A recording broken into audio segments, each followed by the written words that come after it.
반갑습니다. 중국경영연구소 김동영 이사입니다.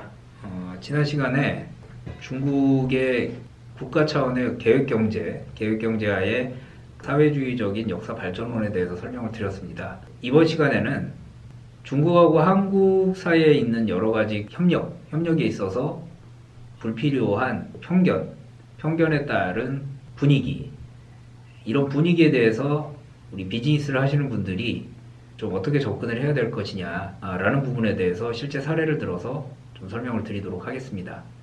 사실 중국 비즈니스에 있어서 여러 가지 그 터부들에 대해서는 다들 잘 알고 계시죠? 많이들.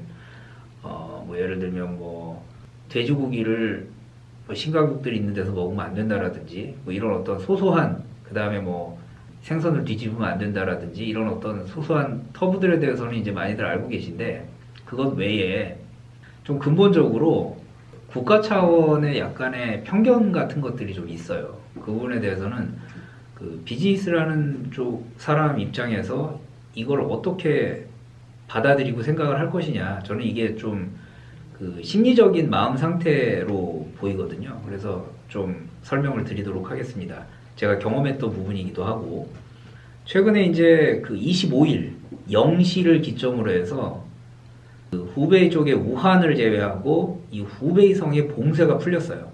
그래서 이제 이 후베이 쪽의 동쪽 아래쪽이죠. 이쪽에 황메이시엔이라는 곳이 있습니다. 황메이시엔. 이 황메이시엔 사람들이 장강대교를 건너서 짱시의 지오장이라는 접해 있는 그 도시로 넘어가려고 했어요.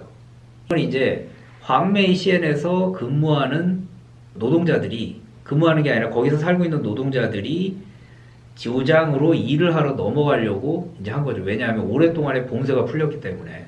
가는데 지오장 쪽에 경찰들이 이걸 막아선 거예요. 짱시 쪽에. 그래가지고 이제 왜 국가에서는 우리를 지금 봉쇄를 풀어가지고 가도 된다고 했는데 너네가 뭔데 막느냐. 서로 그러다가 지오장 쪽의 경찰이 황메이시엔의 경찰을 확 밀어가지고 넘어뜨려요. 그러면서 그 황메이시엔 사람들이 폭발을 했죠. 지오장 쪽에 그 경찰 차를 막 부수고 이런 어떤 일이 생겼어요. 근데 이 상황에 대해서 한국에 최근에 굉장히 좀 클릭수가 높았던 동영상이 있습니다. 제목이 뭐냐면 우한 폭동 동영상이에요.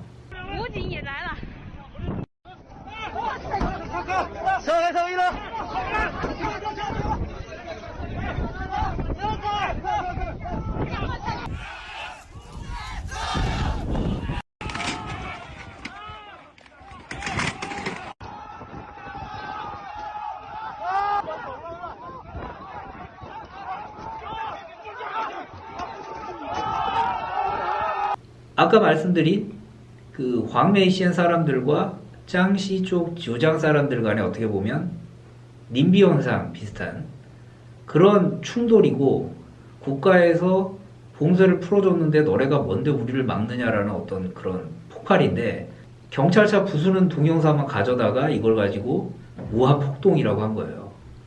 근데 실제로 우한은 봉쇄가 풀리지도 않았어요.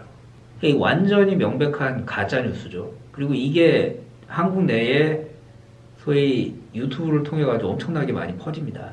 근데 이게 동영상 자체가 너무 사실적이기 때문에 사람들이 보고, 와, 중국 정말 무슨 민주화 투쟁되는 거 아니야? 이제 이런 어떤 착각을 하는데 사실 그런 게 아닌 거죠. 이런 동영상들이 굉장히 많아요. 그럼 한국에만 이런 상황들이 많이 있느냐? 그렇지 않죠. 중국에도 많이 있습니다. 중국의 인터넷이라든지 그런 여러 이제 여론 형성을 하는 어떤 언론사의 기사들에도 한국에 대한 편견 있는 그런 어떤 정보들이 막 넘쳐나요. 그러니까 이게 예를 들면 한국에서 역사적으로 중국 것인데 이거를 가져다가 한국 것이다라고 한다. 그것을 한국의 어떤 교수가 발표를 했다 또는 설명을 했다. 이런 인용 기사들이 막 나와요.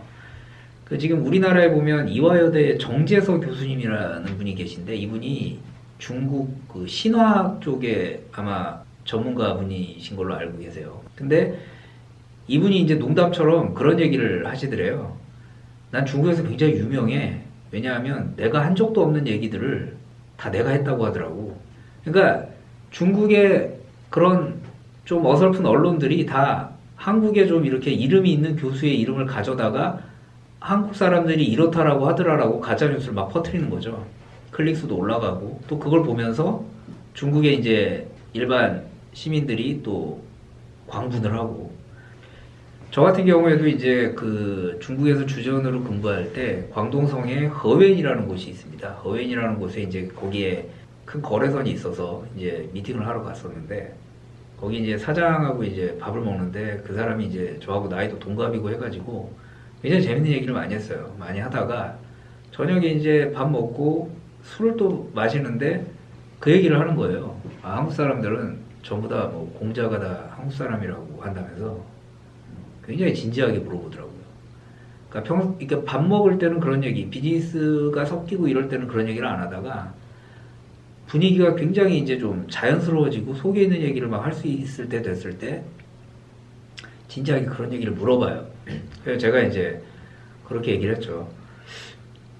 처음 듣는 얘기다. 물론 한국에서 일부 역사학자들 중에서 그런 얘기를 주장하는 사람이 있을 수 있겠지만 한국 사람들한테 그런 얘기를 물어보면 굉장히 생경하게 느낄 것이다. 왜냐하면 일반적인 얘기가 아니다. 이제 그렇게 설명을 했었죠. 근데 중국 사람들이 그렇게 믿었어요. 지금은 이제 상당수 새로운 정보들이 나오고 하면서 이제 그런 편견들이 없어지긴 했지만 최근에도 보면은 그런 한국에 대한 굉장히 잘못된 정보들이 많이 떠다닙니다. 근데 이제 이게 서로 간에 아까 말씀드렸던 그 우한 폭동 동영상이라든지 이 뭐 공자는 한국 사람이다 이런 얘기도 계속 듣다 보면 이게 일종의 중국 고사성어 중에 3인성어라고 있잖아요. 그 호랑이에 대해서 계속 얘기를 하다 보면 뭐 없는 호랑이도 있는 것처럼 이제 나타난 것처럼 서로가 인지를 하게 되는, 없는 게 있는 것처럼 돼버려요. 그래서 이 비즈니스를 하시는 분 입장에서는 이런 편견에 사로잡히면 비즈니스 하기가 좀 힘들어요. 왜냐하면 막 얘기 잘 하다가 괜히 막 편견에 사로잡혀가지고 뭐 이게 맞네 저게 맞네 막 이러고. 중국 사람들도 그래요. 또 중국 사람들 자체가 상당히 좀 전체주의적인 경향이 있다 보니까 약간 그런 부분에 있어서 민감해요. 자기들은 실사구시를 또 하는 성향도 있지만. 그래서 비즈니스를 하시는 분들 입장에서 불필요한 이런 부분에 대한 에너지를 좀 낭비하지 마시고, 또한 잘못된 편견을 가지고 있는 중국 사람이 있다면 그런 부분에 대한 어떤 커뮤니케이션은 좀 최소화하실 필요가 있습니다. 그리고 이제 중국이 전체주의적인 면이 있다 보니까 또 그 부분에 대한 칭찬 또는 그 부분에 대한 중국식 입장에서 이해해 주는 것에 대해서는 또 굉장히 고마워하고 긍정적으로 생각하는 부분이 있어요. 우리들이 잘 알고 있는 그 왕라오지의 어떤 비즈니스 결과도 이제 그 부분에 대한 어떤 긍정적인 어떤 마케팅, 커뮤니케이션의 어떤 결과다. 이렇게 이제 볼 수가 있습니다. 이번 시간에는 조금 약간 좀 가볍게 이런 어떤 편견에 대해서 서로 좀 공유하고 또 그런 부분에 대해서 굳이 심각하게 고민할 필요가 없다라는 부분에 대해서 이 설명을 드렸는데 다음번에 또 인사드리도록 하겠습니다. 감사합니다.